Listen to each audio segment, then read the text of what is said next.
All right, let's get this. Oh, yes, very nice, very nice. All right. Okay. As usual, mostly what I'm doing here is just making sure that because when you stream it, it's just like turning on my phone, except that, goddamn, is this some interracial sexy going on right here? All right. So I made sure to make that title so that people would be like, what the fuck? Because I all day I was thinking about how fucking funny it would be to now. I started thinking about it and I'm like, don't get mad. Why are you mad, bro? Why are you mad? I'm mad because I'm not doing. So I figure I'll go straight for what's the most fun. That which has to do with human sexes and that which has to do with human races. Because that's the fun part. That's where all the fun is. All the fun is there. All right. So I want to make sure, because I want to set something up. Let's start with a section on judicial activism by Thomas Sowell. Keeping that right-wing stuff real black.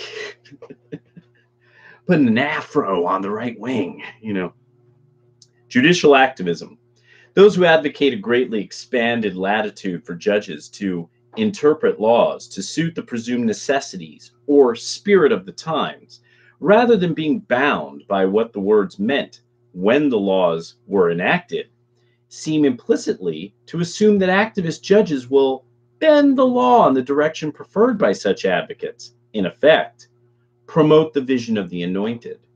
But judicial activism is a blank check for going in any direction on any issue, depending on the predilections of a particular judge, of particular judges.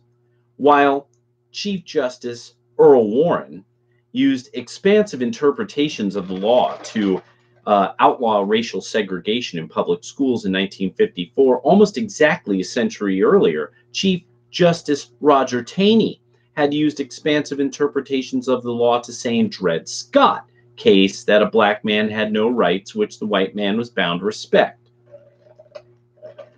It was the dissenters in that case who insisted on following the laws as written and the legal precedents, showing that free blacks had exercised legally recognized rights in parts of the country even before the Constitution was adopted, as well as thereafter. This is an important point. I want to make sure to stop right here because we're doing this live. What's up, Public Enemy? What's up, MGTOW Red Man? Oh, yeah. Native Americans. Look up 5 Civilized Tribes and Albert Pike. The 5 Civilized Tribes, the main 5 tribes that actually started planting, already were into planting. We have some evidence that they had civil centers centuries before Europeans came to the American continent, throughout the states that run along the Mississippi. But point is, Albert Pike, the man who created the Ku Klux Klan, respected the 5 civilized tribes so much, he actually was disappointed that white men did not respect their tribes. So if anybody really knows something about hate groups, oh, the hatred, you will notice in the history of hate groups, Native Americans are allowed in them, or people of Native American, with some Native American heritage, as long as they're from a certain number of tribes. A lot of this is how it becomes a part of white Israelitism, because they thought the CH at the beginning of all these tribes' names actually was indicative of their Hebrew origins. It was, you know, the archaeology and all that at the time was not what it was. It was not what it is now. But a whole lot of people had local rights. We were not recognizing the, not, oh, I cannot believe this word always escapes me. It's actually that every area follows law. The structure recognizes the law at the smallest point, and that area has a relative self-determination. So you don't have to have a central command monitoring everything, because everybody's operating according to common law, or according to a structure of what we negative rights. So he was making the point that people have recognized that free men who are black had the same negative rights applied. This was common law. So that they were saying, this is actually what people are doing. A judge is who made it, who changed everything. So I like to make sure people know, don't blame normal white people. Normal white people don't fuck up a whole lot of people on a daily basis either. The armed forces and judges are not normal white people. They are the armed forces and they are the judges. Any place in the world this applies. You know, these people go through special training. They are among a group that all kind of think the same. They all go through the same training. So these are not the shoemaker, the farmer, the proletariat hero of true American tradition. A man who works and survives off the sweat of his brow. These are people who are in fine shirts, and then they make society run around their ideas. And I say I'm building up to the Green New Deal. I'm building up to what a load of bullshit that is. Intellectuals of the progressive era and later. Sorry, I'm diverting. I've been thinking about this one a while, and later may well have correctly read the tendencies of their times for judicial activism to move the law in the direction of these intellectuals' goals and values. But that is neither inherent nor inevitable. If the principle of freewheeling judicial lawmaking becomes established and accepted across the ideological spectrum, then swings of the ideological pendulum over time can unleash a judicial war of each against all. Ninth Circuit much? In which the fundamental concept of law itself is undermined. Migration or illegal immigration? UN Migration Pact? Along with the willingness of the people to be bound by the arbitrary dictates of judges. Poland, EU, Hungary much? In the meantime, the sophistry of results-oriented judges can make a mockery of the very concept of law, including the Constitution of the United States. You might have raped that girl, but we're not going to actually involve the police. We're going to just have you in a star chamber for a while. Because what we need is results. We don't need justice, we need results. A classic case of judicial sophistry for the sake of desired social results was the 1942 case of Wickard v. Filburn, which established a precedent and a rationale that extended far beyond the issues of that particular case. Under the Agricultural Adjustment Act of 1938, the federal government had the power to control the production and distribution of many agricultural products. That power derived from the authority of Congress to regulate interstate commerce, as provided by the Constitution. Yet the law was applied to a farmer in Ohio who grew what the Supreme Court itself characterized as a small acreage of winter wheat for his own consumption and that of his farm animals. The farmer planted about 12 acres, more than the Department of Agriculture permitted. But he challenged the federal government's authority to tell him what to grow on his own farm. When that produce did not enter interstate commerce or even interstate or even intrastate commerce, the Supreme Court ruled that the federal authority extended to production not intended in any part for commerce, but wholly for consumption on the farm. The reasoning of the High Court was, one of the primary purposes of the act in question was to increase the market price of wheat, and to that end, to limit the volume thereof that could affect the market. It can hardly be denied that a factor of such volume and variability as home-consumed wheat would have a substantial influence on price and market conditions. White man, you can't eat your own food. This may arise because, being in marketable conditions, such wheat overhangs the market. And, well, really, at this stage, what this would have been is, you poor, dirty farmers. I'm a judge. How dare you eat your own food? If inducing by rising prices tends to flow into the market and check price increases. But if we assume that it is never marketed, it supplies a need of the man who grew it, which would otherwise be reflected by purchases in the open market. Homegrown wheat, in this sense, competes with wheat in commerce. The fucking... We're on the verge of war at the time this is going. The depression is happening. Just to give some idea. Thus, wheat, which did not enter any commerce at all, was ruled to be subject to federal control under the Interstate Commerce Clause of the Constitution.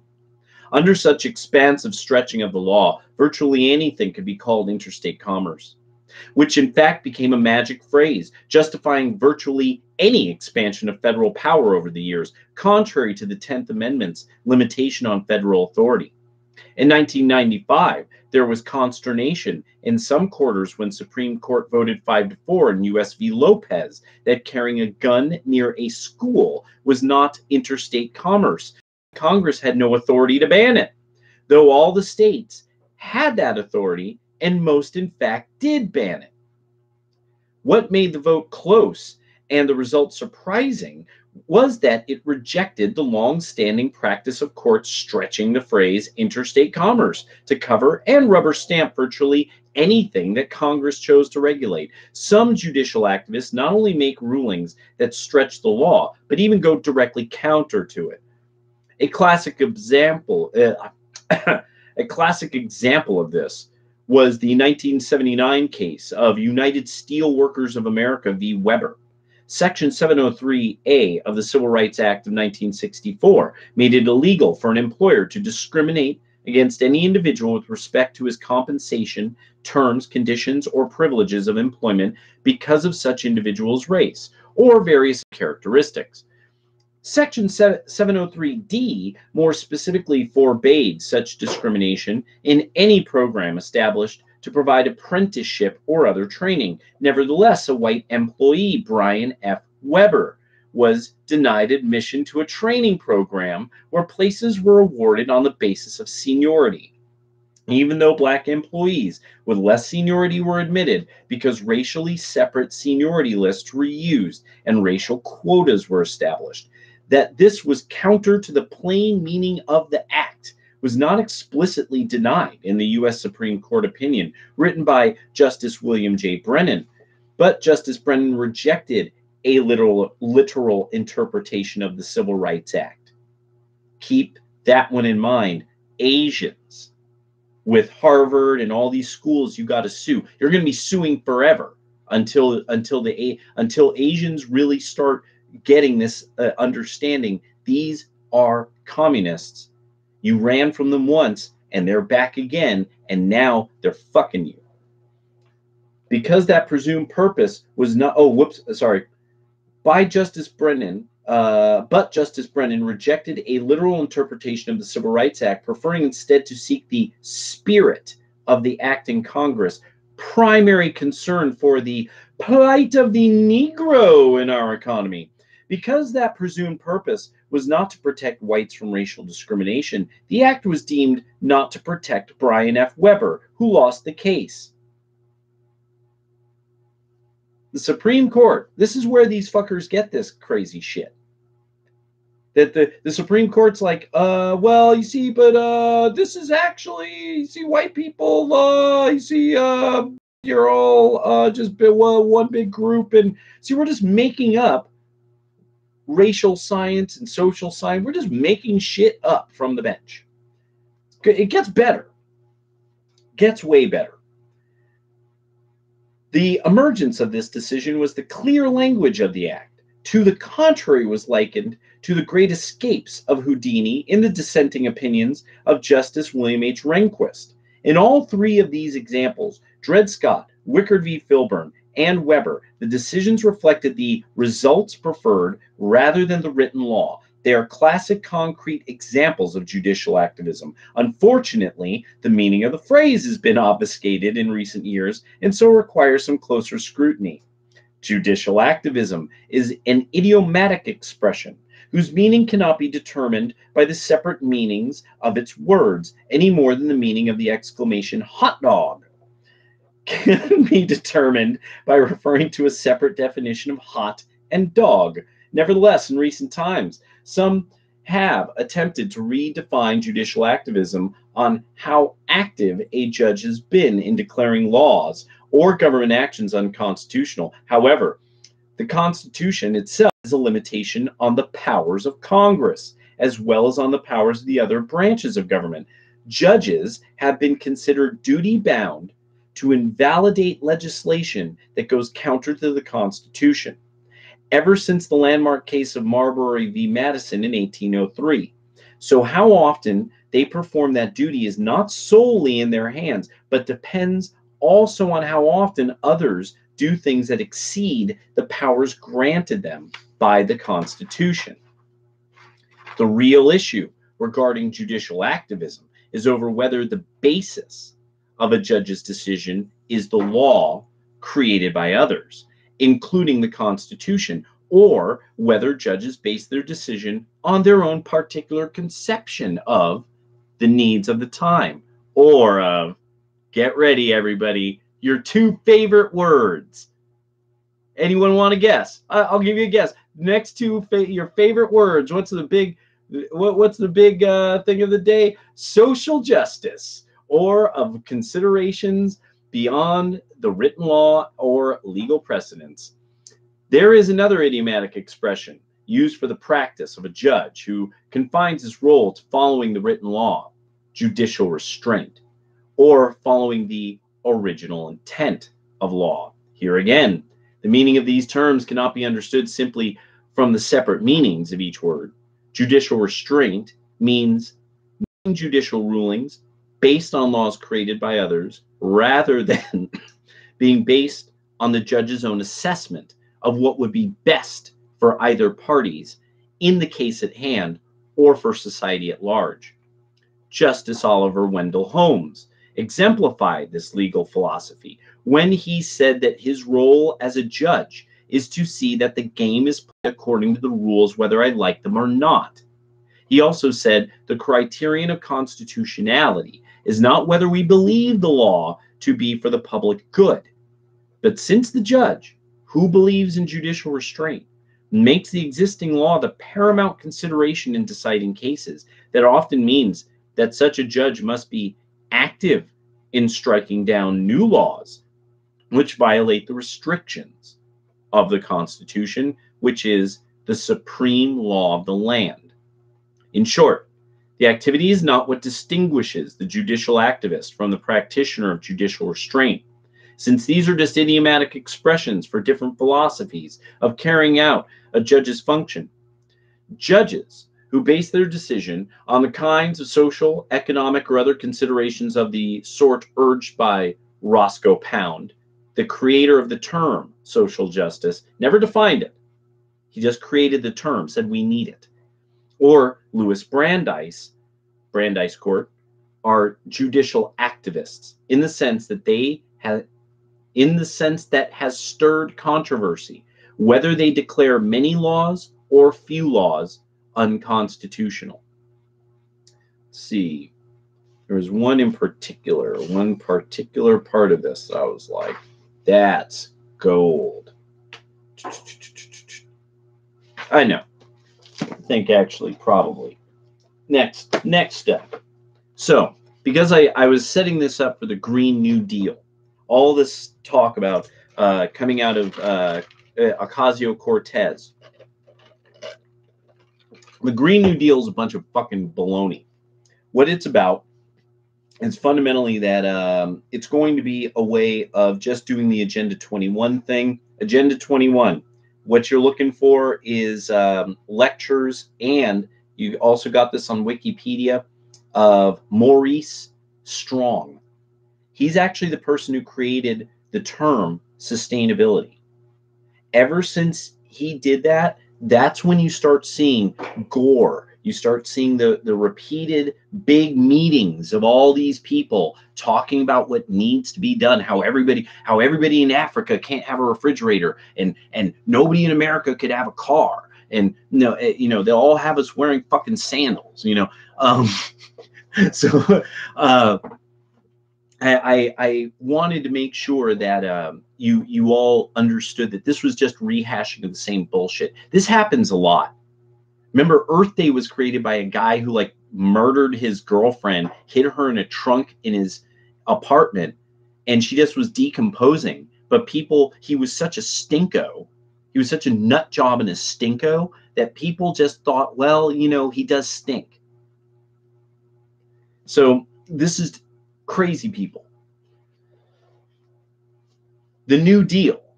Let's just touch on the New Deal a little to really get a sense of what story were we told, what were people not allowed to critique.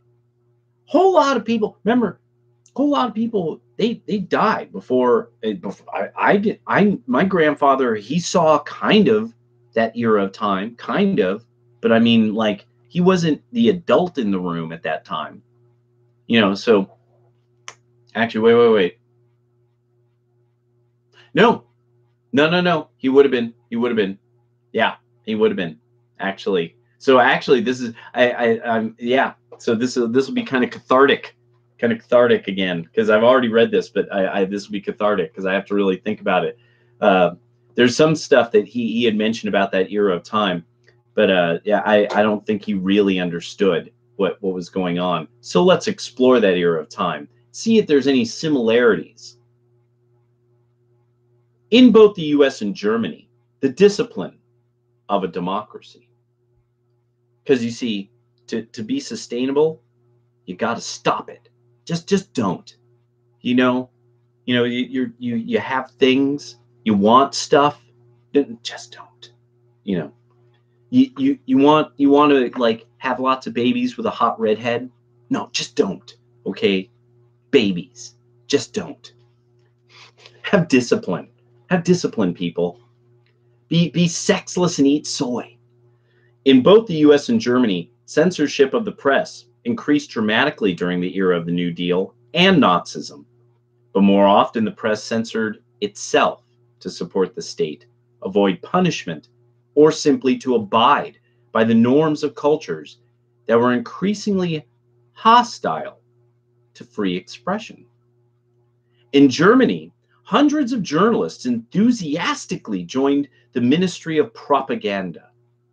For others, according to Schivelbusch, mere knowledge of the consequences of non-compliance with the often unwritten rules sufficed to encourage most of them to toe the line and enforce the most effective and invisible form of control, self-censorship.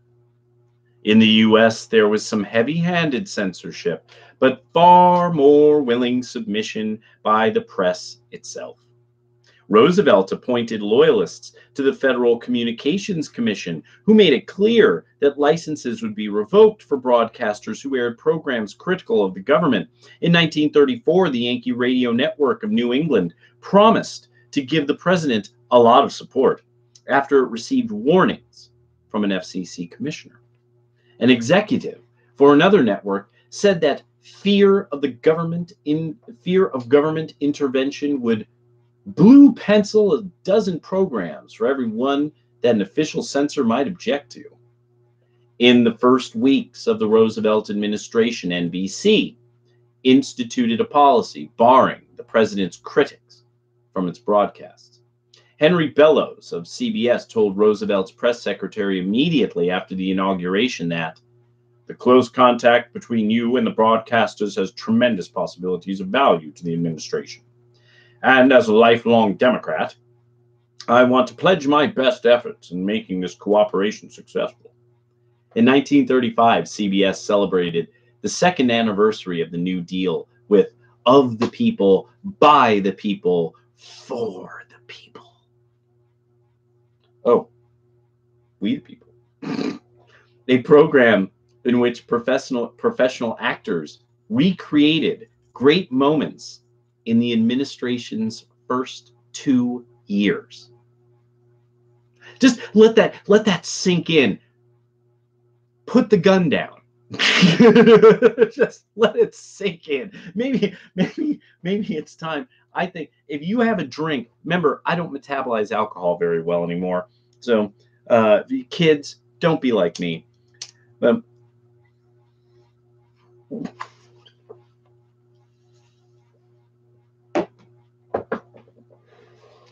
And here we go.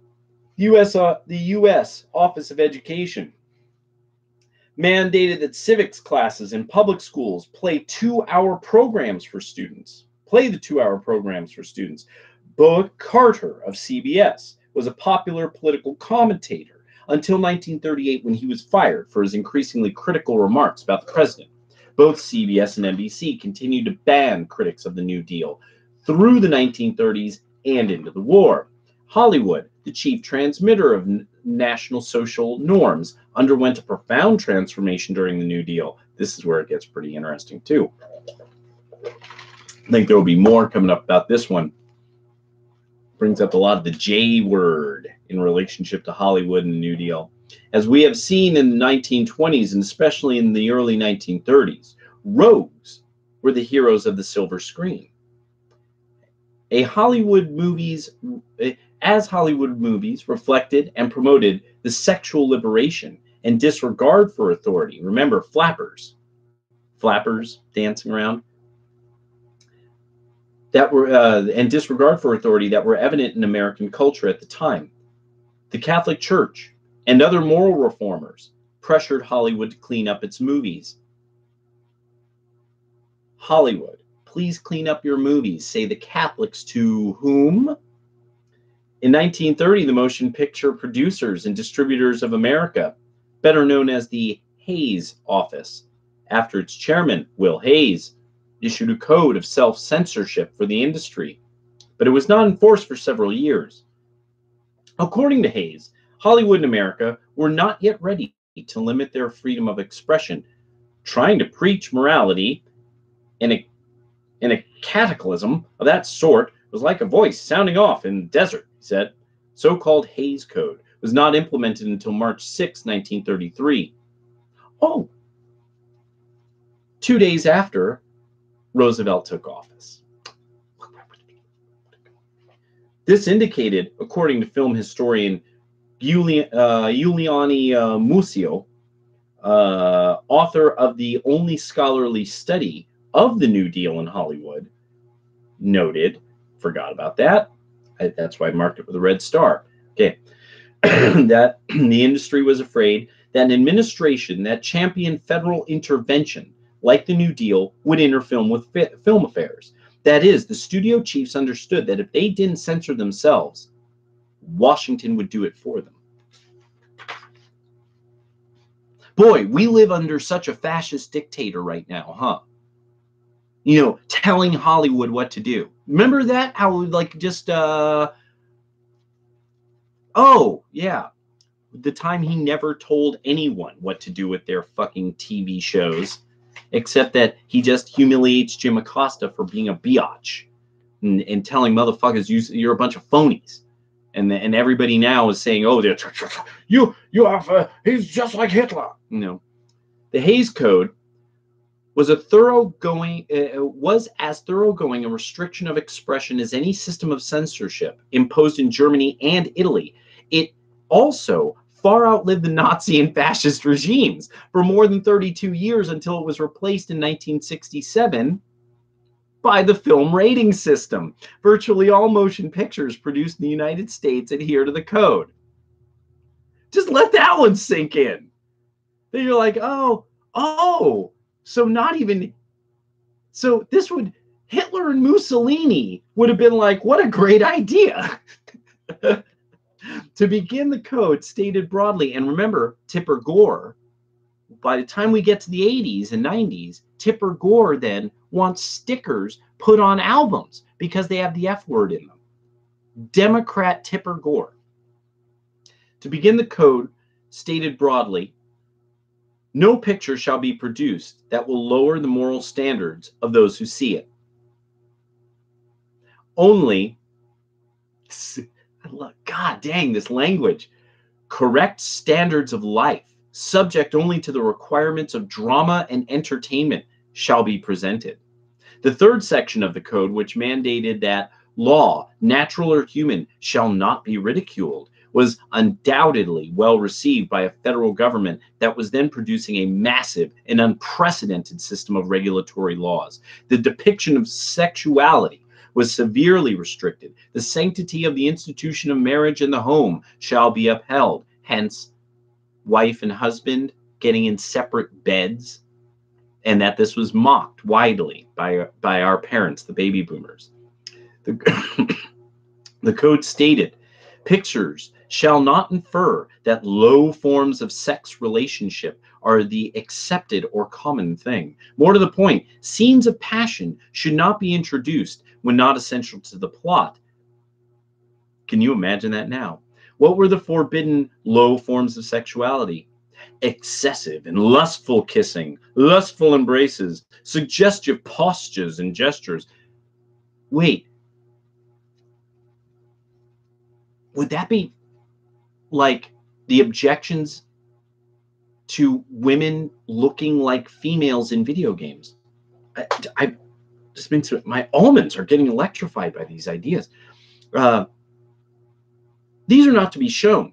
In general, passion should be treated that these scenes do not stimulate the lower and baser element. Of course, sex perversion, referring to homosexuality or any inference to it, is forbidden. And so was, sorry, I just wasn't expecting, I forgot that. So was white slavery, miscegenation, sex relationships between white and black races, mention of sex hygiene and venereal diseases, and even indecent movements in dancing to keep audiences from drawing illicit connections. The treatment of bedrooms must be governed by good taste and delicacy, and scenes of actual childbirth in fact or in silhouette are never to be presented. So said the Democratic Party under the administration of the hero of the Democrats and the progressives. So remember that always. The progressives are why we didn't have childbirth in movies or on television. What did our parents widely mock about television? That it was so prudish. In language virtually identical to the Third Reich's laws against degenerate art, the code proclaimed that was intended to produce correct entertainment and prevent the creation of wrong entertainment that lowers the whole living conditions and moral ideals of a race, while the Nazis were purging German museums of thousands of works of immoral art. The most popular art form in the United States was being produced according to a set of rules organized around the belief that art can be morally evil in its effects. This is the case clearly enough with unclean art, indecent books, suggestive drama. Unquote. It is well known that the state and the media were merged in Italy and Germany. In the United States, the merger of the New Deal and Hollywood was less formal, but no less complete. It began even before Roosevelt was elected. In what?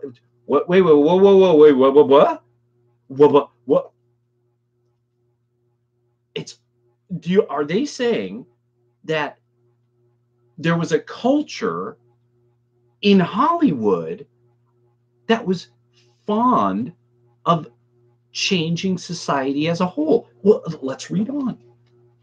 I'm fascinated now. I'm sure you all are. What's up, Hazard? Yes, MGTOW Redman. Yes, sorry. Yeah, the gang's all here. Yes. Ooh, did Mozart say that? That's awesome.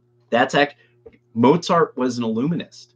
His father was a member of the Illuminati Lodge. And actually, there's a beautiful, beautiful video by a bunch of Freemasons called not the Philosopher's Stone, or no, I'm sorry, it's the Philosopher's Stone. So we all knew about the magic flute. The Philosopher's Stone was a lost work of Mozart, and it was found.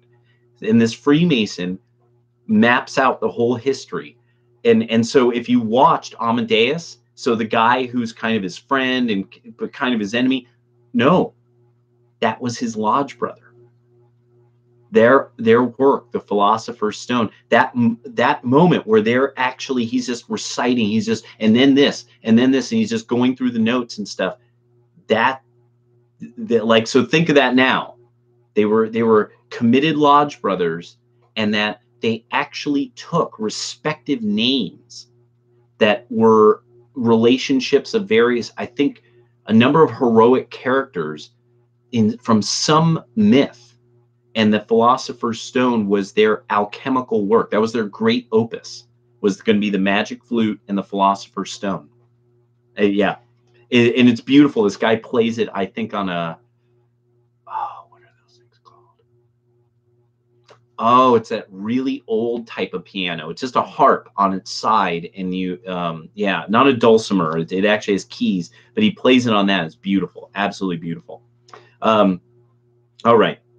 In September 1932, Jack Warner of Warner Brothers staged the motion picture electrical parade and sports pageant at Los Angeles Olympic Stadium, which, according to Museo, was a spectacle in the style of a gigantic Busby Berkeley film and unequivocal political promotion of Roosevelt as presidential candidate. It featured giant electrical floats and human geometrics of bodies reminiscent of the mass choreography typical of Nazism. Warner Brothers continued to be an unofficial propagandist for the New Deal until after the election.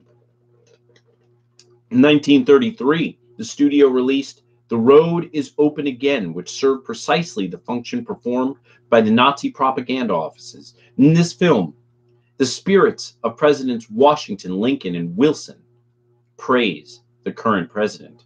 Washington, well, Abe, it looks as though we can stop worrying about our country. Roosevelt has it headed right again. Lincoln, all it needed was a plan of action and a man with the courage to carry it through. Wilson, there isn't a person in America who won't benefit by the NRA, and National Recovery Act. If every man, woman, and child does his part, Washington, you can always depend on Americans. God. Another Warner Brothers film released in 1933, a box office smash called Footlight Parade, features a grand finale choreographed by Busby Berkeley, in which marching soldiers form themselves into images of an American flag, a portrait of FDR, and the NRA eagle. People love some eagles, back in those days, people loved them some eagle imagery. Other studios did their share for the New Deal as well. Fox's biggest star in the early 1930s was Will Rogers, who also the leading supporter of the New Deal in American popular culture. Rogers had been a vaudeville and silent movie star in the 1910s and 20s, but he gained his greatest fame during the first 3 years of the Roosevelt administration. He starred in 12 films between 1933 and 1935, and during that time established what came to be known as the Will Rogers formula. Typically, Rogers played a plain, pure of heart character from a rural town who is victimized by big city businessmen. Dukes of Hazzard? The A-Team? The plot normally involved the collective work of ordinary Americans like himself to overcome their oppression by the big city businessmen. In nearly all of his films, work, in particular direct physical labor carried out cooperatively and for the community rather than for individual gain, is portrayed as noble, while desire for material comforts and luxuries is shown as the source of corruption. Rogers campaigned vigorously for Roosevelt in the 1932 election, then used his radio show to promote New Deal policies. He called himself the #1 New Dealer. Rogers was also a great admirer of another world leader, Mussolini.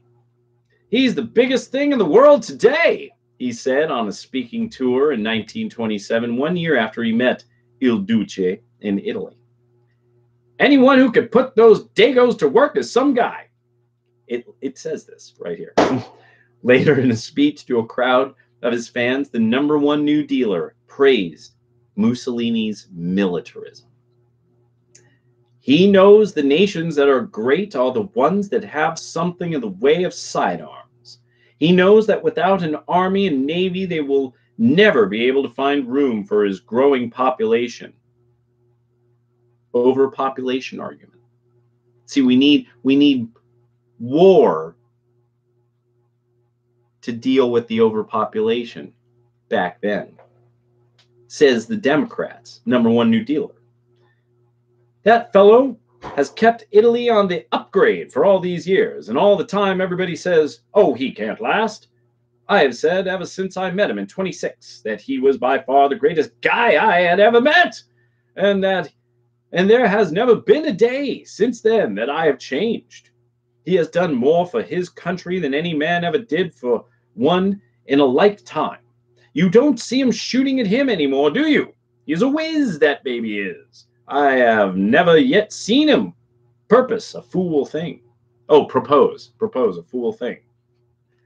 After he died in a plane crash, Rogers was replaced at the top of the box office charts by Shirley Temple, whose breakthrough film was Stand Up and Cheer. Do any of you ever watch old Shirley Temple movies? Na na na na na na na na na na na na na na na. If you know what that one is, that I don't think they're allowed to show that one anymore. Released by Fox in 1934. In the film, the President of the United States, who looks very much like Franklin Roosevelt, appoints a secretary of amusement to cheer up the country. The secretary recruits vaudeville acts in opposition to a gloomy group of businessmen called the Blue Noses. Wait. Blue meanies? Who have a financial interest in prolonging the Depression. His star performer is a 4-year-old girl, played by Temple, who wins over the nation with her singing. At the end of the film, a crowd shouts into the camera, "The Depression is over. Men are going back to work." The Roosevelt administration appreciated the efforts of the Hayes office, which was busy purifying Hollywood films according to the Motion Picture Production Code. In 1938, Eleanor Roosevelt wrote in Photoplay magazine that she was happy to see that movie producers had taken on the responsibility of creating good taste in the American public. Eleanor Roosevelt. Just so you know, apparently people were watching movies before, but those weren't in good taste. Now they're in good taste.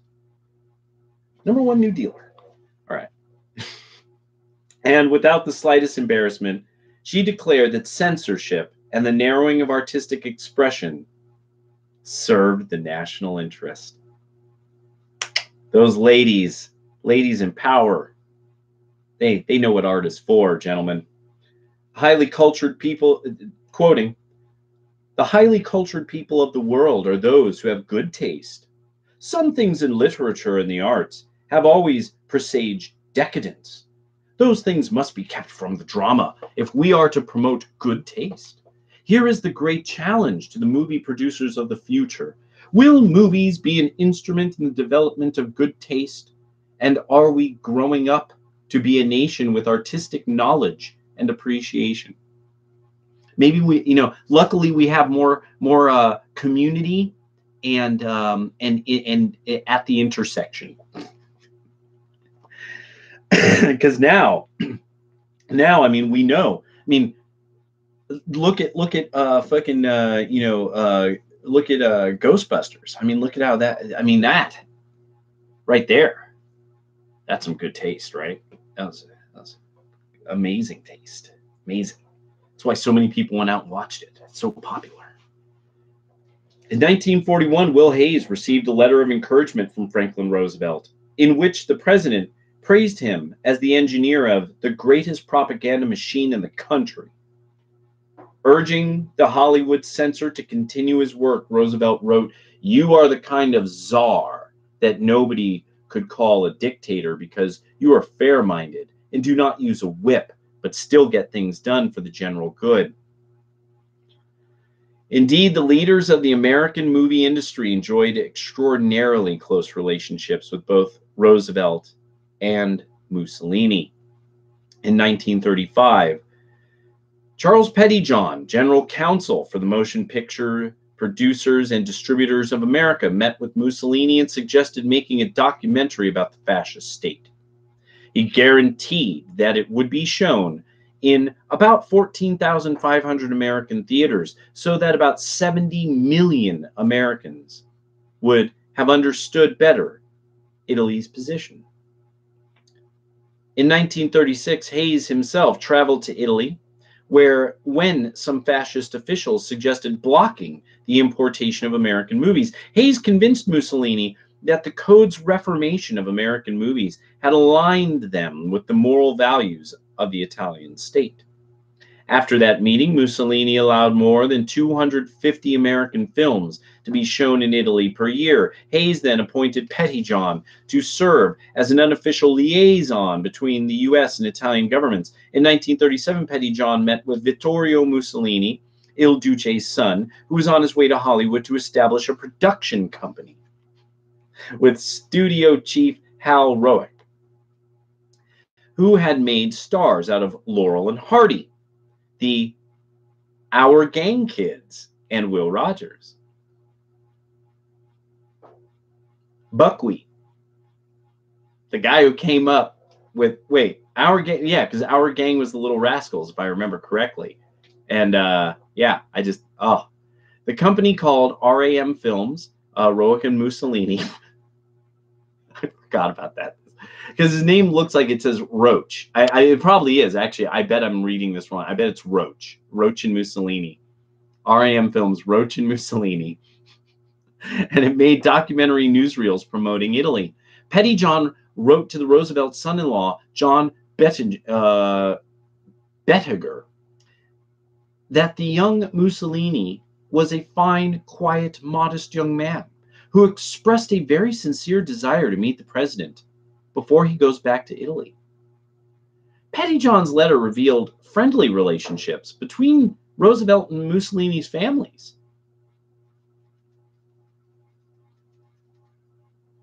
Notice how the Bush family was really close to a whole bunch of Arabians, and that was like a big deal for a while until Occupy Wall Street came along, and then everyone forgot. Let's just thinking about that. Make the almonds electrified. Pettyjohn's letter revealed friendly relations between the Roosevelt and Mussolini families. The president's son, John Roosevelt, met his father, Benito Mussolini, in Rome. And I just suspect that the president would permit this boy, Vittorio, to return the call. Shortly thereafter, Vittorio Mussolini had tea with FDR in the White House. Regimentation, the hallmark of Nazi and fascist culture, was a prominent theme in Hollywood. Musicals and federal propaganda during the New Deal. Busby Berkeley and Warner Brothers put out several enormously popular films in the early years of the New Deal that were openly partisan for the Roosevelt administration. Gold Diggers of 1933, 42nd Street, Footlight Parade, and Dames all featured tightly synchronized movements by large numbers of dancers and implicit collectivist messages. Berkeley acknowledged that designing parade drills as an army lieutenant during World War I was the best apprenticeship for his career as a choreographer. Martial imagery was a staple of the New Deal culture. It was common for public officials to speak of bringing order and discipline to daily life. In 1932, Roosevelt pledged during his election campaign to mobilize the infantry of our economic army. In few months into his presidency, the National Recovery Administration distributed badges to be worn by participants in what Roosevelt called the Great Offensive against unemployment. In war, in the gloom of night attacks, soldiers wear a bright badge on their shoulders to be sure that comrades do not fire on comrades. On that principle, those who cooperate in this program must know each other at a glance. This is why we have provided a badge of honor for this purpose, a simple design with a legend, "We do our part." And I ask that all who join with me shall display that badge prominently. It is essential to our purpose. Now, let's,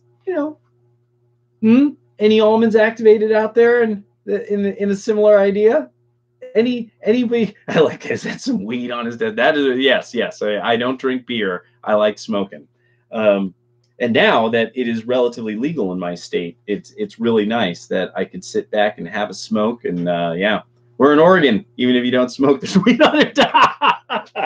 Nice, very nice. But so really, he was distributing. Wait, I'm trying to merit badges. There we go. Bam. He was distributing merit badges. So now also the big thing is Roosevelt comes from the von Roosevelts. Their wealth comes from when they were given. There was something. They're descended from that whole bunch, from the Battle of Hastings. Their family's wealth goes back to the Battle of Hastings. Like that's like something like 1166 or 16 something. It's like super long ago.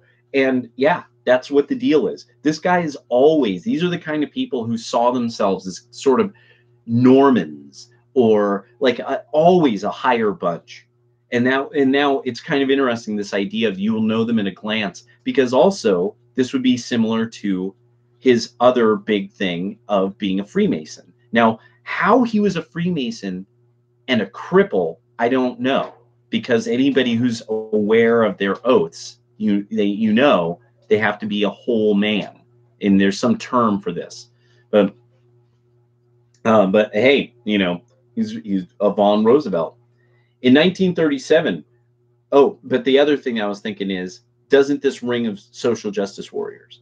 So you know at a glance that they're okay. You're in our club. Now, somebody could say, are you not also referring to the Proud Boys? But it's one of those things of, you mean a fraternity that when they meet, they all wear the same shirt, compared to an ideological concept that's trying to change the human species, and their norms, such as denying that, men and women exist. I would say, there's obviously a difference here. And that's why I'm making sure people know there is a precedent to all of this. In 1937, Roosevelt used similar language to ask Congress for new public works programs. And here comes the Green New Deal. You and I cannot afford to equip ourselves with 2 rounds of ammunition where 3 rounds are necessary, he said. If we stop at relief and credit, we may find ourselves without ammunition before the enemy is routed. If we are fully equipped with the 3rd round of ammunition, we stand to win the battle against adversity. Roosevelt's cabinet members often spoke of him as though he were the leader of a conquering army. Harold Ikes, the Secretary of the Interior, said in 1934 that FDR grasped this acute situation with a firm hand and proceeded to restore order. In my judgment, here is the leader you have been looking for more years than you would like to remember. And miracle of miracles, this leader in a great forward movement for a new and better social order is actually occupying the seat of the mightiest ruler in the world today. Strong in the faith of the people, entrenched in their confident affections, he will not fail us unless we fail him. He is the master of a stout ship sailing in the right direction. Granted any sort of a favoring breeze, he will bring us safely into the harbor of a fairer land. Washington, D.C. and many German cities were remade during the period of the New Deal and Nazism. Hitler's architects designed several buildings that became characteristic of a distinctive Nazi architecture, including the Olympic Stadium, the new Reich Chancellery, the Tempelhof Airport, the Ministry of Aviation, the Japanese embassy in Berlin, and the House of German Art. Hitler also worked with his favorite Albert Speer on a complete redesign of Berlin that included an immense domed Great Hall connected by a 3-mile-long avenue to the Chancellery. Oh, gotcha. Okay. While planning these buildings, Nazi architects implemented the theory of ruin value, which was enthusiastically supported by Hitler. According to this theory, all new buildings were designed to leave imposing ruins thousands of years in the future that would stand as testaments to the greatness of the Third Reich.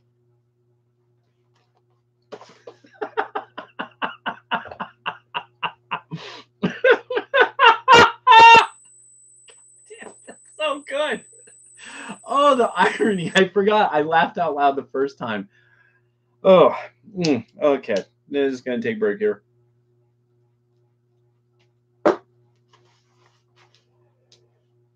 Oh, that's good. That's funny stuff.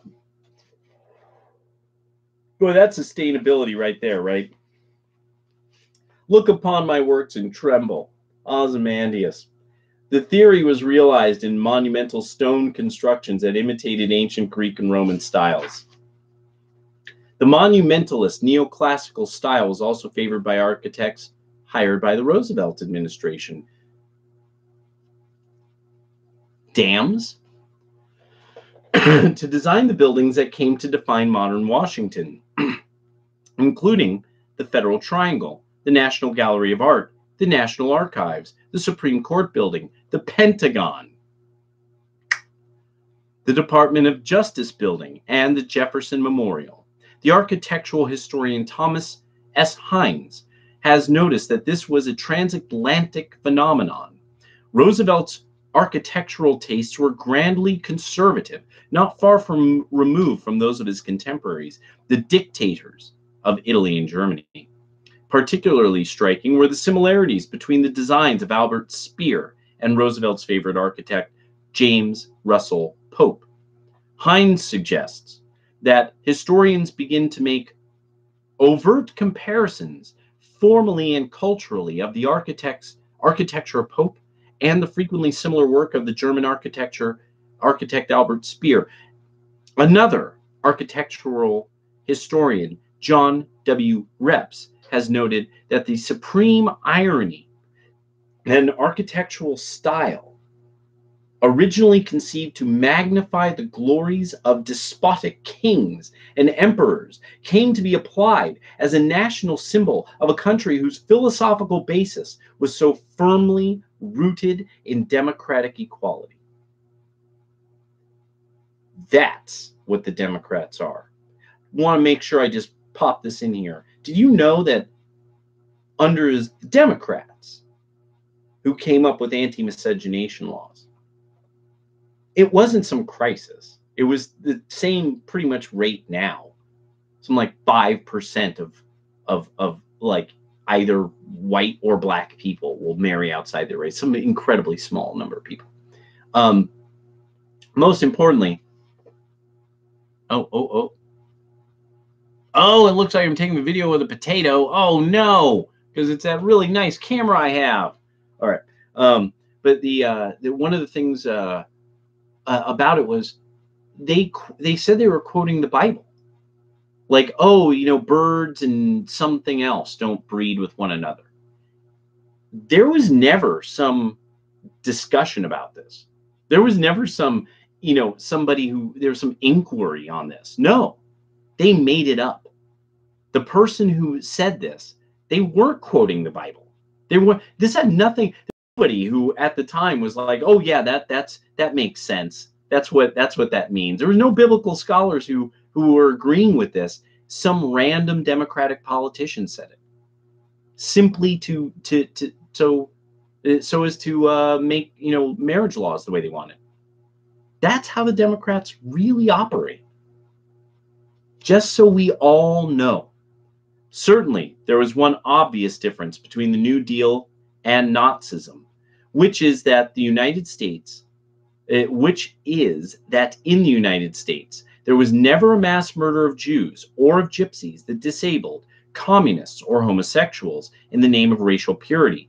There was, however, a different form of racial purification attempted in the United States, one that was carried out by Jews against themselves. This is why I kept reading. Before the New Deal, Jewish heroes filled the eyes of moviegoers. Jewish and Gentile filmmakers told stories set in Eastern European shtetls and the Lower East Side. American audiences saw rabbis, cantors, street peddlers, and Yiddish-speaking heroes. Unambiguously Jewish movie stars such as Vera Gordon, Molly Picon, Eddie Cantor, Fanny Brice, and Al Jolson played unambiguously Jewish characters named Cohen, Goldberg, Rubens, Feinbaum, and Rabinowitz. Even the famous WASP and racist director D.W. Griffith made a sentimental film about a young seamstress in the Lower East Side who struggles with the death of her mother. Remarkably, the heyday of Jews in films took place during the 1920s, which was also the heyday of American anti-Semitism, when more than 4 million people joined the Ku Klux Klan. Books and newspapers warning of the international Jew sold by the millions, and immigration was cut off from Eastern Europe. One group of Jewish filmmakers in Philadelphia responded by deliberately producing even more films on the everyday life of the Jew. More remarkable, in the midst of a viciously anti-Semitic culture, when Jews were widely blamed for the Depression, some of the most successful Hollywood films celebrated Jewish-Gentile intermarriage, following the premise of the enormously successful Abbey's Irish Rose, 1928, the Cohens and Kellys series, a string of 7 comedies made by Universal Pictures during the early Depression, told the story of a marriage between a Jewish woman and an Irish Catholic man. By the time of the New Deal, Jews had taken over much of the American film industry. 7 of the 8 major Hollywood studios during the 1930s were owned wholly by immigrant Jews. A 1936 study found that 62% of studio employees engaged in production were Jewish. But these Jews had a different mission than their predecessors. They played golf and polo. They married Gentile women. Louis Mayer, the head of MGM, claimed that he had lost his birth records while immigrating from Russia and took July 4th as his birthday. Harry Cohn of Columbia Pictures delighted in telling Jew jokes, and when asked to contribute to a Jewish relief fund, yelled, "Relief for the Jews? How about relief from the Jews? Am I right?" All the Hollywood moguls threw lavish Christmas parties, rarely if ever attended synagogue, and made a point of working on Rosh Hashanah, Yom Kippur, and Passover. They mocked kosher dietary rules. Film historian Neil Gabler, or it might be Gabler, author of An Empire of Their Own, How the Jews Invented Hollywood had described the anti-Semitism of Hollywood Jews in the 1930s in terms of a cultural holocaust. Above all things, they wanted to be regarded as Americans, not Jews. They wanted to reinvent themselves here as new men. Assimilation among immigrants was nothing new, but something drove the young Hollywood Jews to a ferocious, even pathological embrace of America. Something drove them to deny whatever they had been before settling here. The men who controlled Hollywood embarked on an assimilation so ruthless and complete that they cut their lives to the pattern of American respectability as they interpreted it. They launched a war against their own pasts. Hollywood films of the New Deal era were an exercise in what historian Gary Gerstle calls ethnic erasure. Jews were removed from American culture. The dominant tendency of the 30s is the repression of ethnic and cultural differences, and the representation of the average American, the final result of the great melting pot, writes film historian Patricia Ahrens, author of The Jew in American Cinema. By average, Hollywood meant white Anglo-Saxon Protestant. Thus, for most of the 30s, the Jew, as a recognizable character, practically disappears from the screen. The Hayes office disallowed the use of words Jew or Jewish and any reference to religious practices. So the guy who he's talking to fucking Roosevelt's like, you are awesome, you're the best propagandist ever.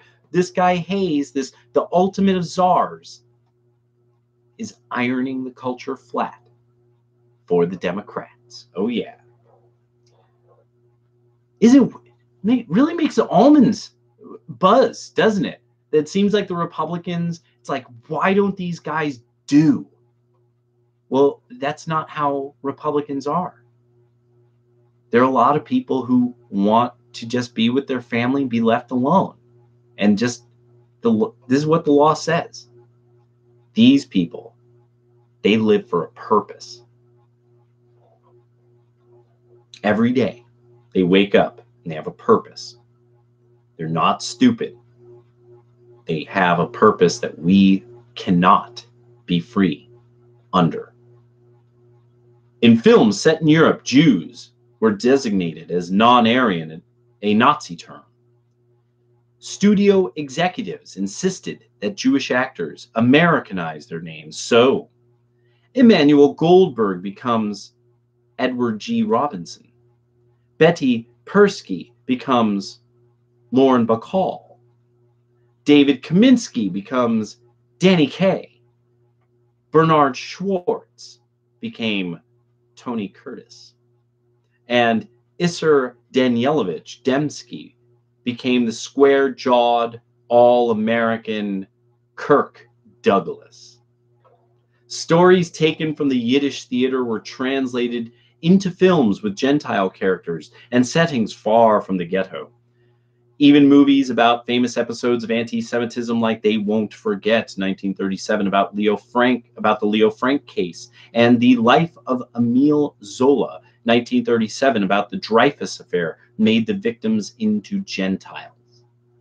Racial purity was a prominent theme in the New Deal culture. Eugenics, a doctrine organized around the belief that the human race can and should be perfected by encouraging breeding among superior people. Preventing breeding from the inferior is commonly associated with the Nazi regime. However, Nazis learned much of what they knew about eugenics from Americans.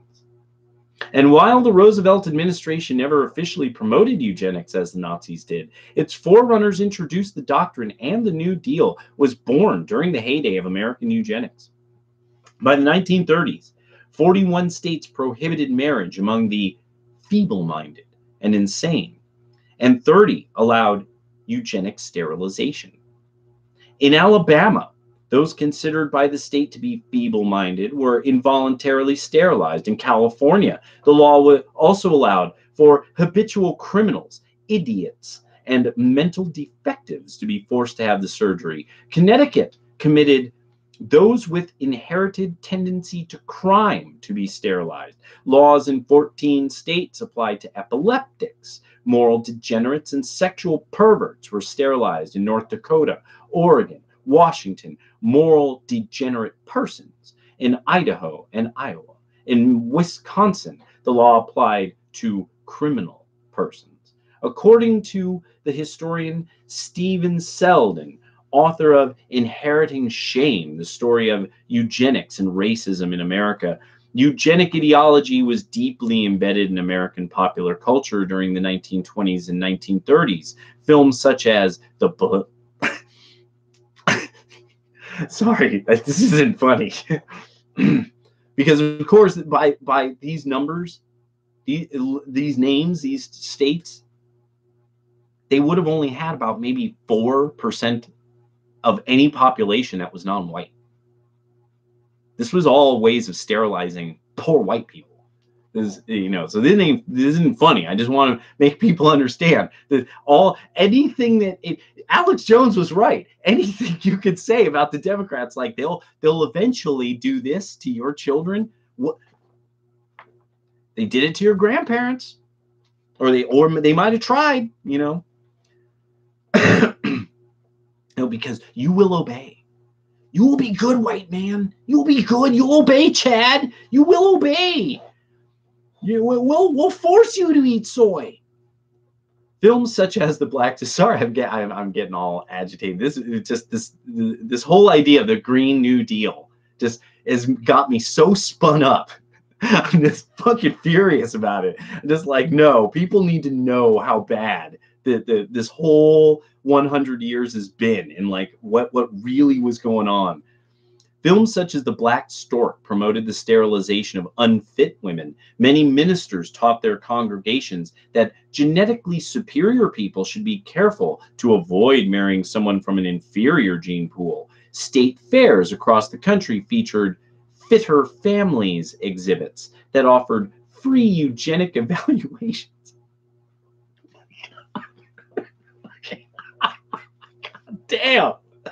God damn, that's based. God damn, that's based. Holy shit.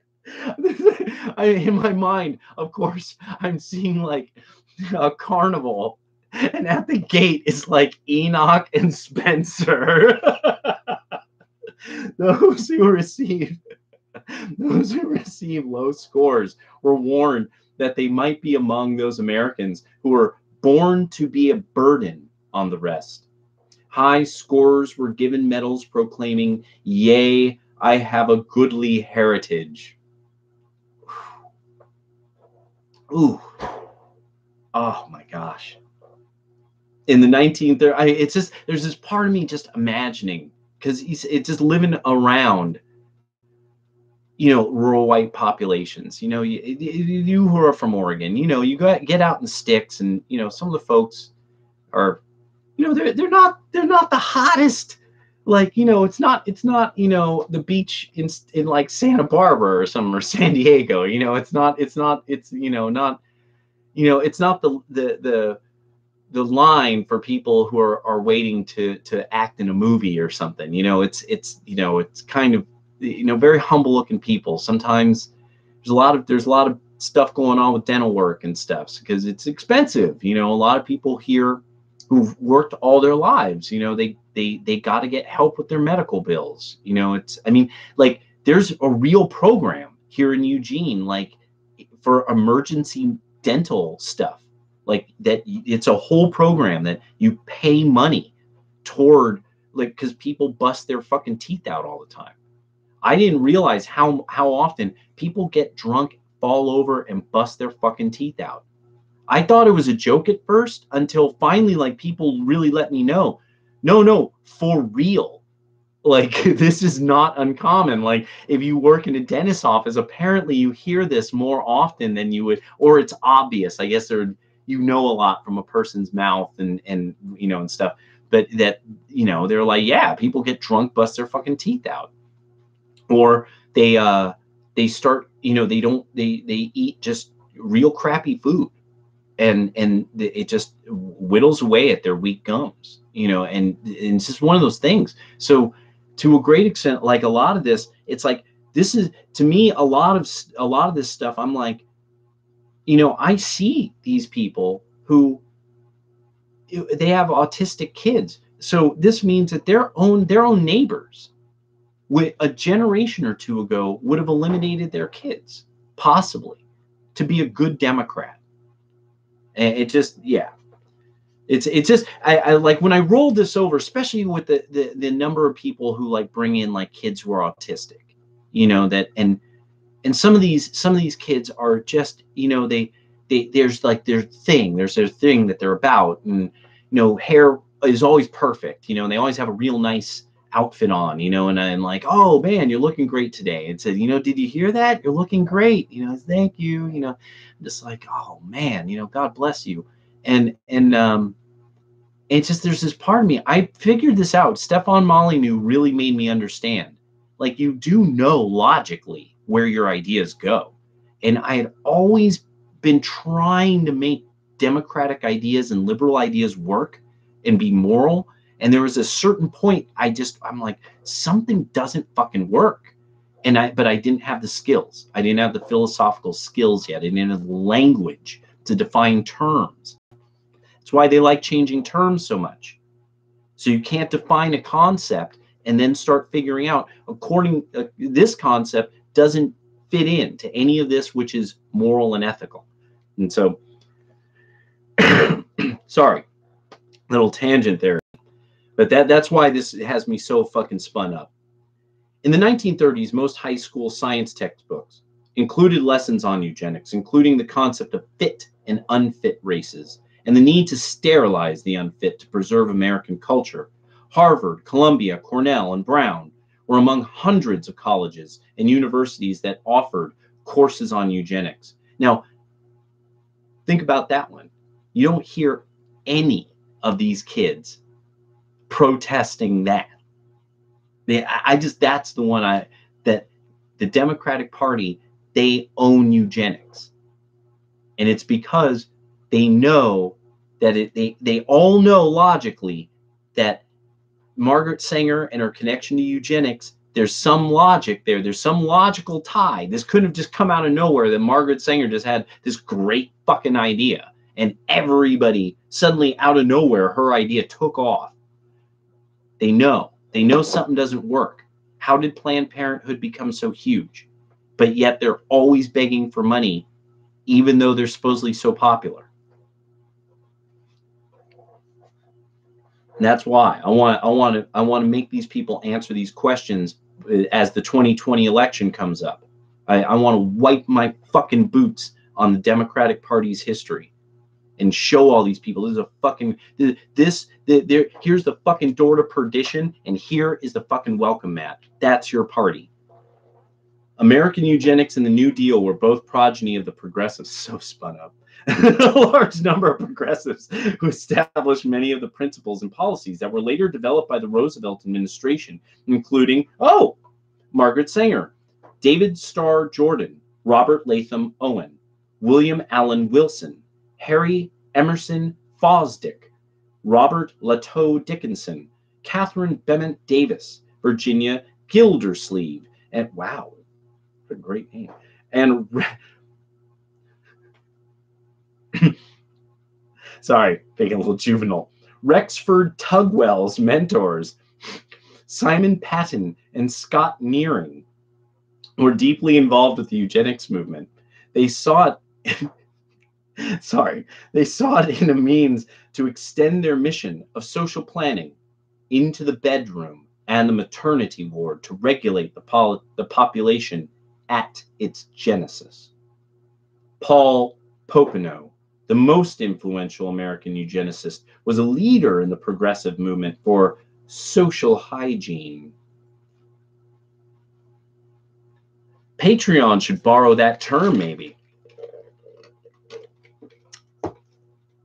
During World War I, Popenoe served as a captain in the U.S. Army Sanitary Corps, in charge of controlling liquor and vice in army camps, a major progressive cause. None of that stuff. None of that. And I mean, granted, army camp. Yes, I understand.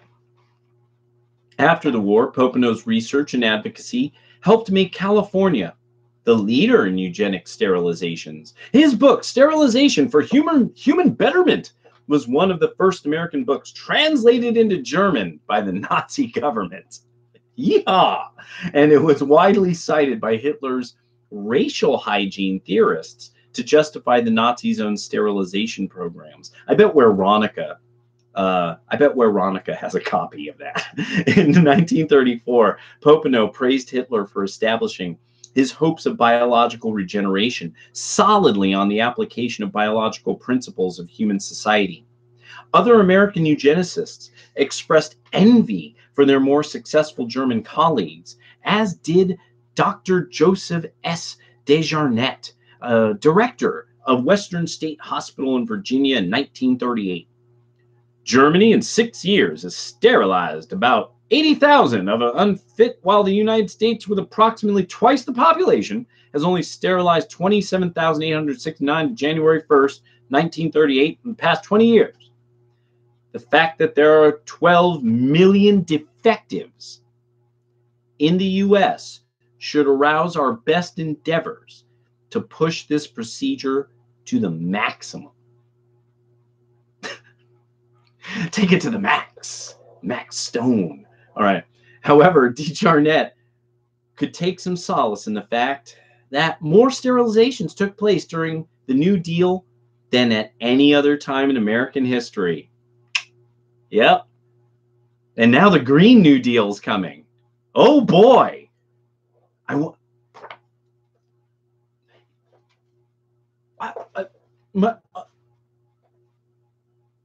Don't they have I keep thinking the kind of people who support Ocasio-Cortez seem to be the same kind of people who will make statements about children of a particular race.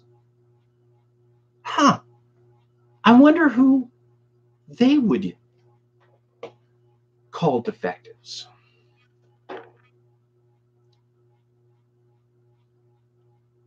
Leading historian of the American eugenics movement, Daniel Kevles, found that through the 1920s, the national sterilization rate had annually run between 2 and 4 per 100,000. In the American population in the mid-30s, the rate shot up to 15 and climbed to 20 by the end of the decade. Moreover, from 1932 to 1941, sterilization was actually practiced as distinct from merely legislated in a greater number of states than before. In 1940, the Pioneer Fund, a leading eugenicist organization, embarked on an experiment with the help, of Roosevelt's Secretary of War, Harry H. Woodring, to find a way to improve the human race. The group offered $4,000, the equivalent of a middle-class salary, for the education of additional children born to U.S. Air Corps officers who already had at least 3 offspring, a group they considered to be genetically superior. Now, this is actually very important. Bell curve somewhere. The bell curve in that bag back there.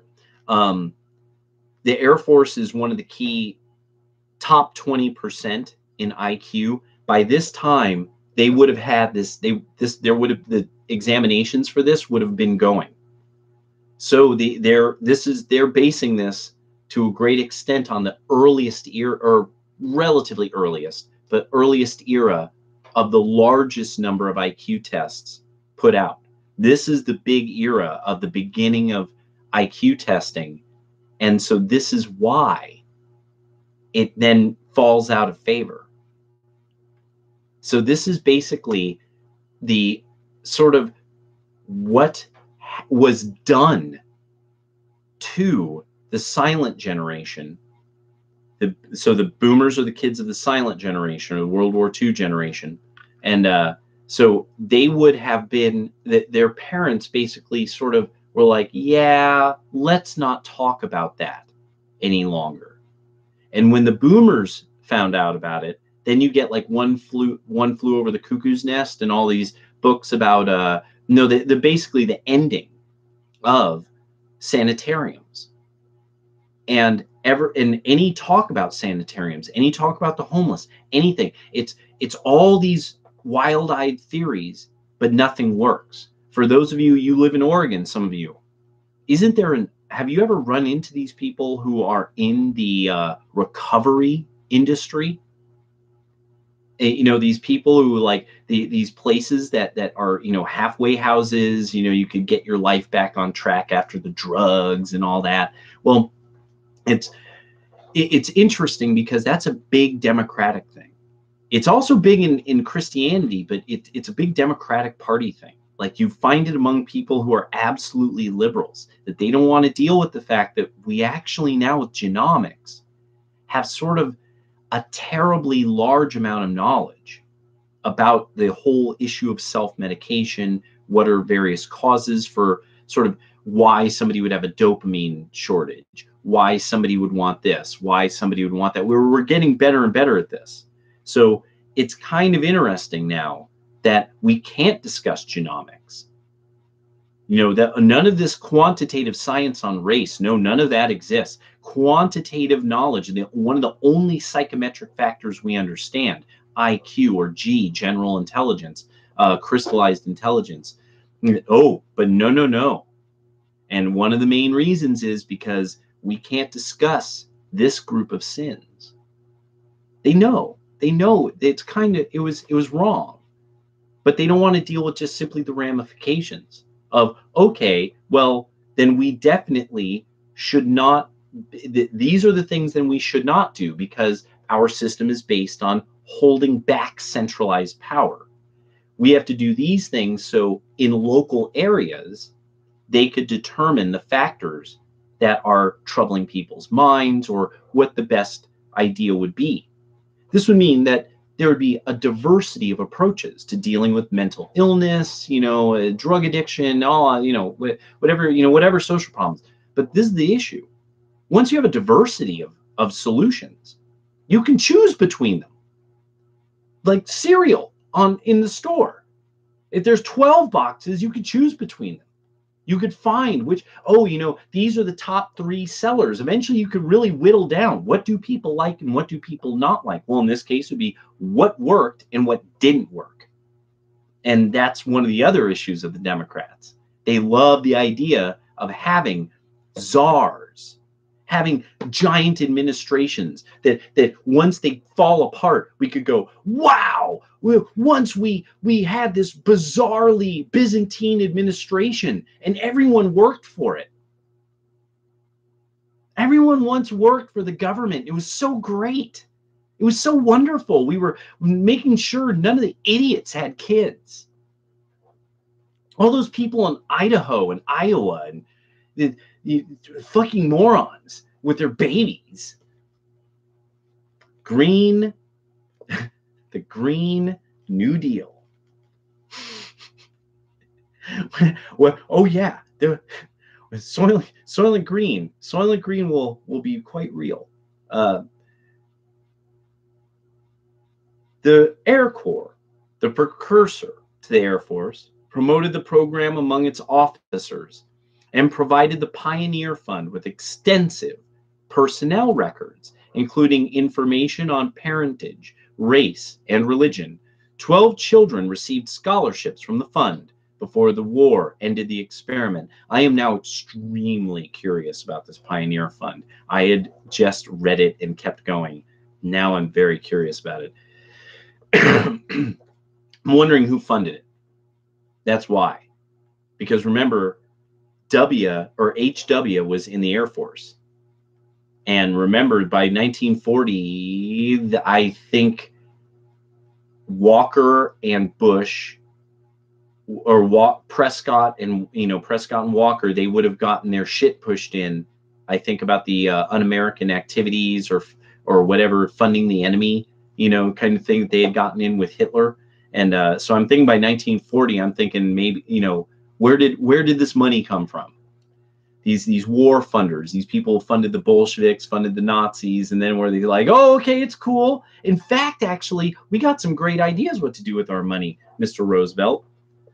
The Second World War appeared to many contemporary observers, and still appears to many historians, as proof of a fundamental antagonism between fascism and the American way of life. Many have seen the war as evidence that, in particular, the New Deal liberal way of life was hostile to fascism. After all, while many Republicans and other enemies of the New Deal were opposed to fighting fascism abroad, Roosevelt led the nation to war against Germany, Italy, and Japan. For more than 400,000 Americans died in the fight, and the Roosevelt administration made sure to not just defeat the fascist regimes, but to obliterate them. But the evidence of their similarities suggests that the New Deal and fascism went to war not over ideas or values or a way of life. Rather, it seems the war was a struggle between brothers for control of the world family. From A Renegade History of the United States by Thaddeus Russell. His politics, I have a hard time determining. He just likes the fact that Americans were rebellious, tend to be rebellious, like taking on new ideas and trying them out. We translate Rumi. In the land where Rumi was from, I'm doubting this book will ever be translated anytime soon. So, Tuil Schmiel, yes, Jacob Schiff, yes. Oh, fantastic. Yes, I got Tuil Schmiel on here. Oh, I wanted to show you. Boom. Ki. I'm going to be digging into this. It was too good to listen to, and I'm like, oh, I gotta have it. It's just too dangerous. Gotta have it.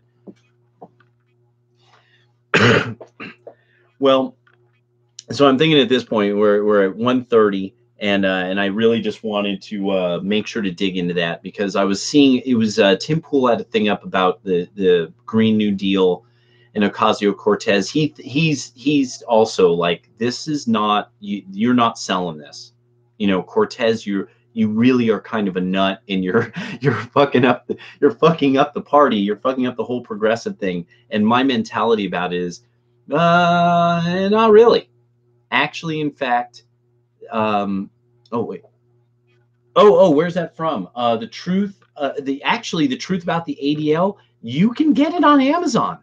Not kidding. It's on Amazon. There's a lot of books that I'm like, woo, this is pretty spicy, Amazon.com. God damn. Wow. All right. That's some hot. This is a book full of hot takes. Oh, and things people bought as well. Oh boy. And yeah. So,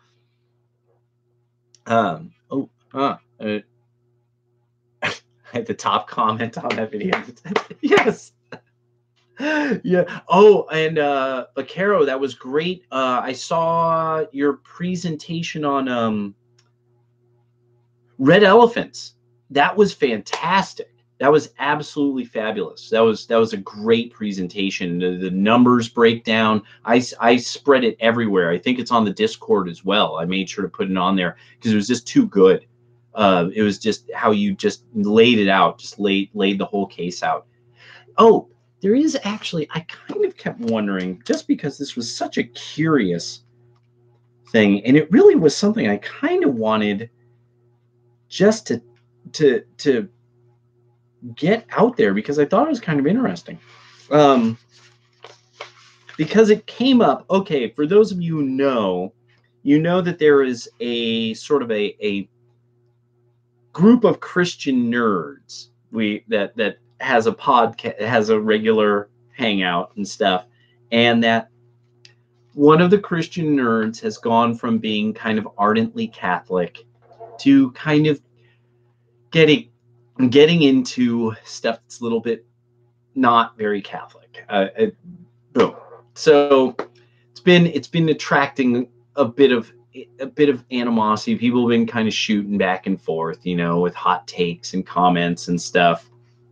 People deleting videos, not flagging, but people deleting videos because they didn't like the response. So I felt it was important then to actually touch on one thing about, okay, so the Germanic tradition, because I really like that this guy's good. He's on Red Ice. He got interviewed on Red Ice. Highly recommend. Listen to his interview. If you aren't sure if you want the book yet, Lords of the Left Hand Path, and Stephen E. Flowers. Fantastic interviews. This man really knows his shit. And actually, for those of you who you are aficionados, so to speak, of Germanic languages, Danish, Hochdeutsch, Bavarian, all that kind of business. He actually gets into how you're finding less and less and less instruction in this, and that there's fewer and fewer and fewer like linguists of Northern Europe. That it so colleges are basically saying everyone should learn about sub-equatorial Africa and South and Central American history. Sometimes probably a lot of Islamic stuff too. But now it's really oh yeah, it's he's like, you will not find a lot of stuff about the Vikings anymore. You have to try to study the Vikings to learn a lot about the Vikings. And so I just thought it was interesting when he made that point, that he's one of the last people who's at a university, I think he's in Texas, that really teaches the actual left-hand path, like in many, many, many traditions. The left-hand path in the north, the Germanic Left Hand Path.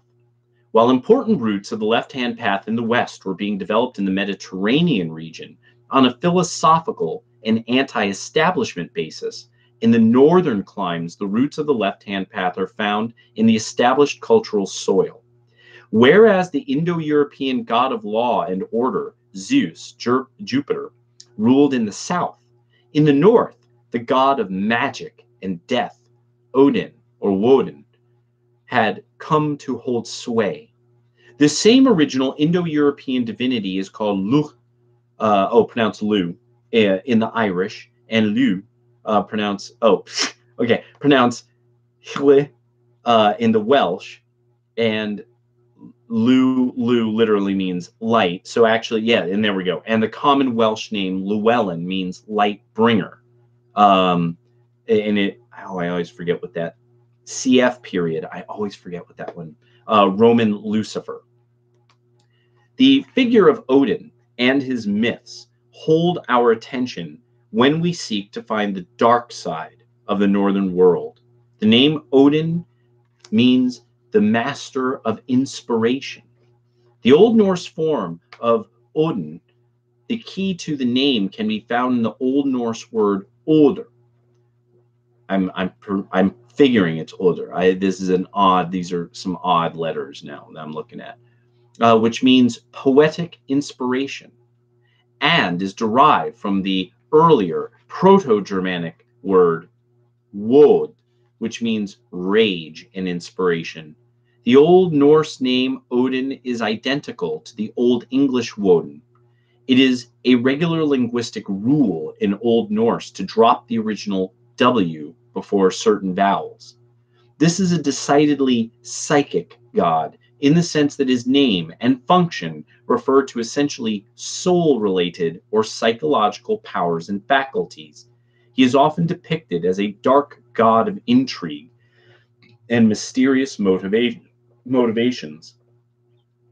Odin's essential importance in the shaping of the world and humanity is clear in Norse mythology.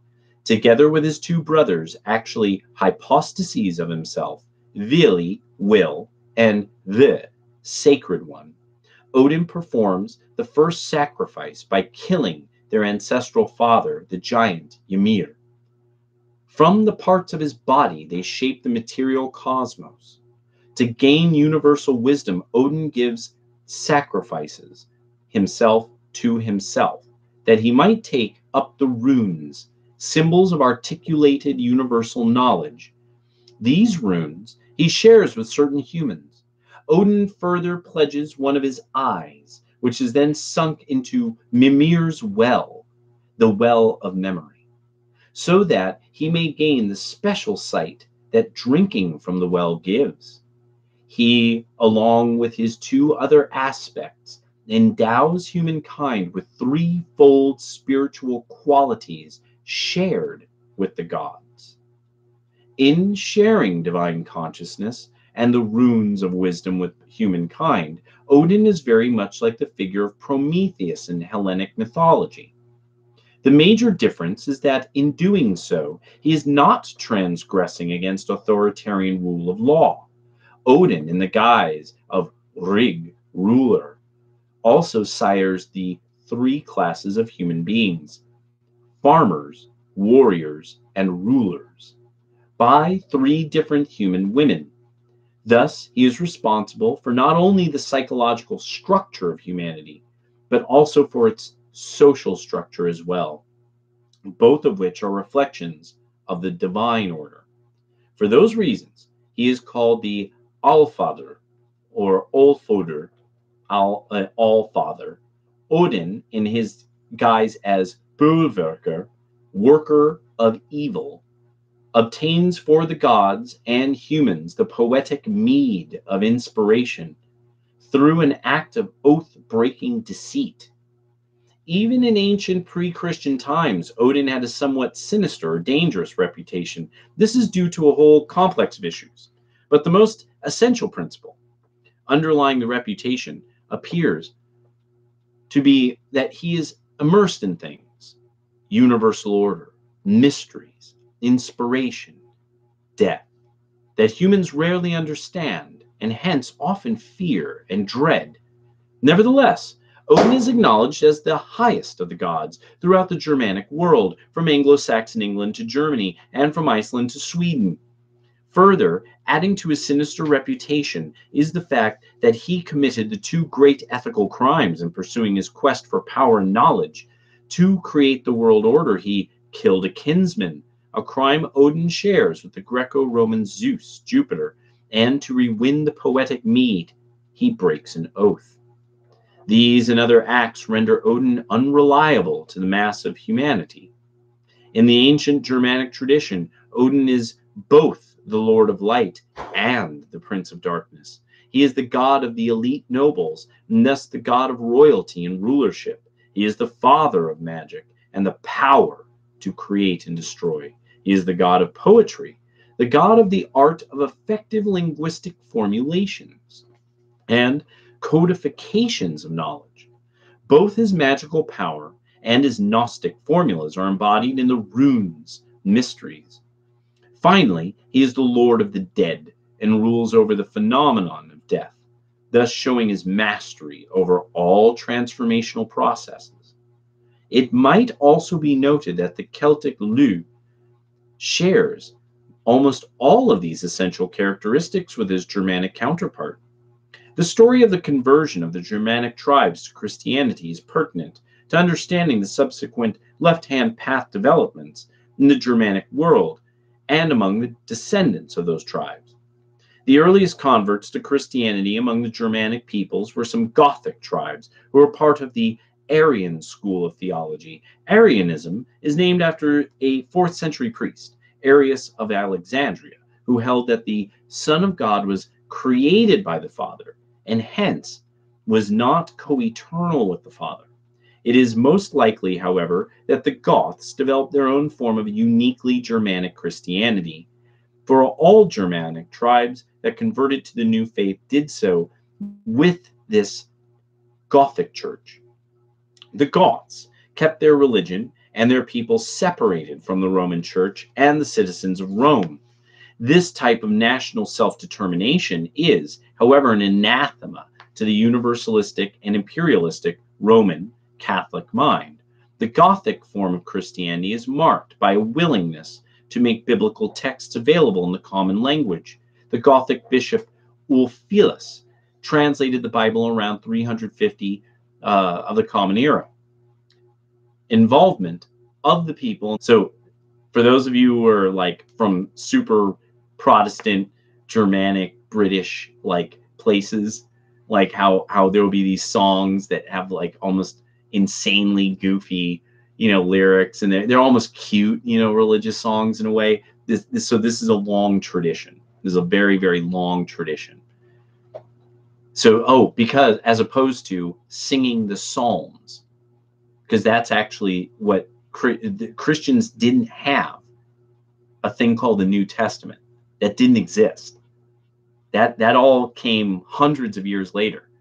Christians were basically a bunch of non-Jews and Jews who they knew about the Psalms, not just mostly actually technically from the Septuagint. So it was really that they were singing these psalms, and that's what. And then they had their fundamentally kind of a version of the Passover meal, but they had changed the day at some stage in remembrance of the day that the Lord died. So it's actually that. So that's one of the things about like why would that shouldn't make sense, and that's why it kind of makes sense, because such things wouldn't exist yet.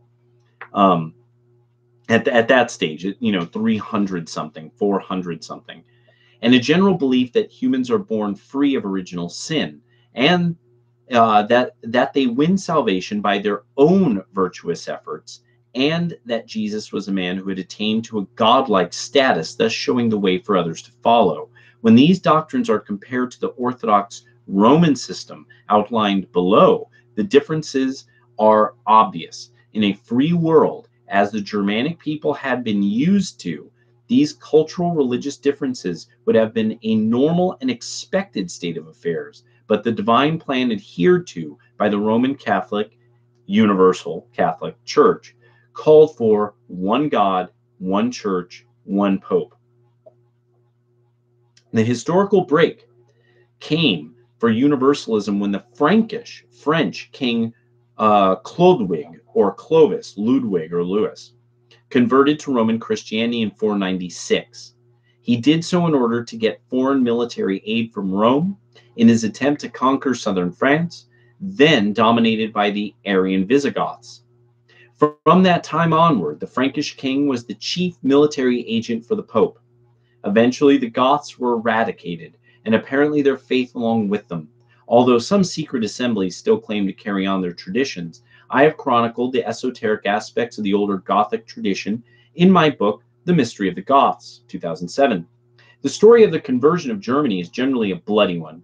Most of the conversions were carried out upon the threat of death after military conquest by Frankish kings working as agents for the Roman Pope.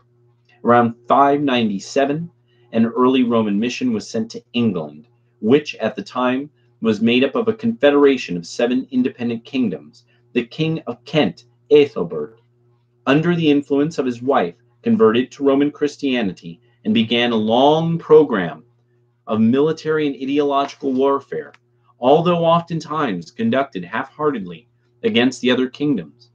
Finally, by the middle of the 8th century, England was at least nominally Christian. In Scandinavia, we find a variety of scenarios for the conversion to Christianity. Denmark was converted in an effort by monarchical forces to consolidate their total control of the land. Norway, which had been a loose confederation of free landholders, was the object of attempts to conquer the country by men such as Olaf Tryggvason, who then imposed monarchical control over the whole land. It was during these attempts that free men left the region and settled on the previously uninhabited island called Iceland. Iceland peacefully converted to Christianity in the year 1000 by a vote of its parliament. The last region to be conquered by Christian kings was Uppland in Sweden, where the last great heathen temple of Uppsala was burned in the year 1100. The pre-Christian traditions nevertheless continued long after their official conversions had taken place. For hundreds of years, there existed in Europe the same type of religious creolism or syncretism one now finds in the Caribbean basin. For the history of left-hand path ideas, the all-important figure of Odin underwent a radical yet predictable splitting of image. He was, like all the other gods, portrayed as the epitome of evil. In parts of Germany, the speaking of his name was forbidden. It is for this reason that the modern German name for the day of the week, usually called after him, was renamed Mittwoch, midweek, while Thor, German Donar, keeps his weekday name, Donnerstag.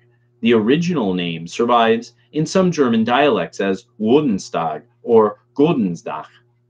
However, even after Christian conversion, he still retained his patronage over the ruling elite. All the Anglo-Saxon kings continued to claim descent from Woden, and this is actually important. That's where we get the word Earl. It has actually descended from the word Jarl, and Jarl is a son of Woden. And the English language he retains to his weekday name, Wednesday, Wodensday. In the spiritual technology or magic of the ancient Germanic peoples, the Odinic magician would, by using runic formulas, actually transform himself into a god-like being analogous to the general characteristics of the god Odin. In his transformed state, he would then work his will directly upon the fabric of the world, again, usually by using the sacred runes first won by his patron god, Odin. In the most ancient period, these magicians called themselves Erulians. This was a tribal designation that seems to have become synonymous with those prestigious rune masters who had, through their skills, risen up into a godlike state. Now, at this stage, I also want to bring up, so he plucked an eye out. If I remember, it was his left eye, and the idea being that the sun in the winter with cloud is like the right eye of Odin, and his hat dipping in front of his left missing eye. That's one saying I heard. And so once you get a sense of this, suddenly the idea of a group of Templars who had spoken French settle in Scotland and adopt this odd set of very, very few rites from the Scots, who would have still been these people to some degree, maybe in the most hinterland of areas. But it's basically that I'm thinking stoneworking and all of that was long descended from something like this. And I think that wasn't lost on Freemasons, because at the creation of the Grandmother Lodge, there was also a creation of another organization, the Ancient Order of Druids. Now, I've looked it up. I've found there's people with the Ancient Order of Druids. The Ancient Order of Druids, I found photos and I found other stuff that shows some of their regalia and some of their tracing boards, but I find very little about it, really. But fundamentally, this idea, I think that a big part of Masonry actually comes out of some kind of recollection or some kind of old tradition, and that as people found out, dug backwards, as people who were like in the world of Masonry dug backwards through language, because remember, all the Masons were the key linguists, the big deal linguists. A lot of these people were secret society members and Masons. So I'm thinking during like the probably earliest 1600s, or possibly all the way back to something, according to John J. Robinson, the 1300s. I'm thinking that organization goes way, way, way back. It was just a cultural thing, but a lot of their concepts match this idea that you are risen up. You're risen up. They're having a specific symbol for you in Mark Masonry. The Kabbalah of the Nine Chambers being a part of cryptic Masonry. stuff like that. And that's basically a way of dividing up the alphabet, the Hebrew alphabet, into 9 blocks, and that there's a way you indicate what letter by actually making like what corner and various dots, and it's called the Kabbalah of the 9 chambers. And it's actually something that went from Kabbalism and went into cryptic masonry. And so that's why I think a lot of this kind of stuff is actually very, very fascinating, because it tells us a lot about how history affects people hundreds and hundreds of years later, and that cultures remember. No, we used to remember a lot of shit, and now we forget stuff like that. All right. Cunning linguist? What a cunning linguist. God damn. Every once in a while I think back to Beavis and Butthead. God damn, those were funny. The model of behavior provided by Odin, a brooding and relentless seeker of knowledge and power. And so if you think of kind of the idea of Masons are always studying, you know, that kind of the Masonic library, you know. Now I don't, you know, I'm not going to make assertions about them wanting power. I would suggest looking up the 300th year anniversary of Freemasonry on YouTube if you want to see some shit you will never forget. There's a version where somebody actually just does a fast forward through it all, and just to show you how fascinating it is. And it is. And there's a lot of stuff that people will be like, I've heard a lot of things about the British government maybe having a lot of power over, you know, over our government, and then you'll see this and you'll be like, well, that question's answered. Well, how about that? Okay. Can be seen as archetypal foreshadowing of the early modern myth of Dr. Johann Faustus, who broke all barriers in his search for these qualities. What is essential to realize about the left-hand path aspects of ancient Odinism is that it provided a traditional, established method of self-transformation along a divine model without an intended melding with that God.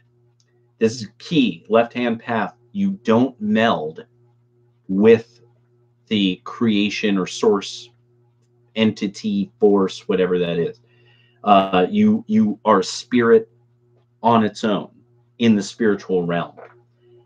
Ancient Odinism, so this would explain why some people are real fascinated with the Book of Enoch and Metatron. Ancient Odinism, which derived from the same ultimate religious stream of thought that we find in Eastern Indo-European forms of the left-hand path, was a path of making the self godlike according to mythic and heroic patterns exalted in the Germanic national traditions. It is into this general religious matrix that Christian ideas were inserted, and therefore the left-hand path ideas rising up in the cultural context should not be unexpected. Note that the form of Christianity first accepted by the Goths was one not lacking itself in left-hand path qualities, Arianism. All right. So, just wanted to make sure I read that to you guys because I just found that one frigging fascinating. And yeah, so, all right. I'm going to get going because, oh, all right. Look at this. Yeah, Ollie, the whole gang's here. All right. But I've got to make some food because I'm feeling real peckish. And we're also at the two-hour point. So, you know, I don't want to take up too much of you guys' time. So, in case I don't see you guys, in case I don't make a video before then, which you know me, I like talking. So I'll probably be making a video before the New Year's. Have a happy New Year. Stay safe. And remember, the Green New Deal, what are they going to do to you? That's you know, it's what and I didn't even get into. I'm definitely at some point I'm going to make a video that is the section on who wrote the New Deal. Who were the New Dealers? Because these people will, I mean, everything about it, you'll be like, yeah, that now Green New Deal, this is a pattern of behavior. And actually, it's a pattern of behavior. Just like he's making this point, the Indo-European tradition was a unique tradition, and its pattern keeps being seen.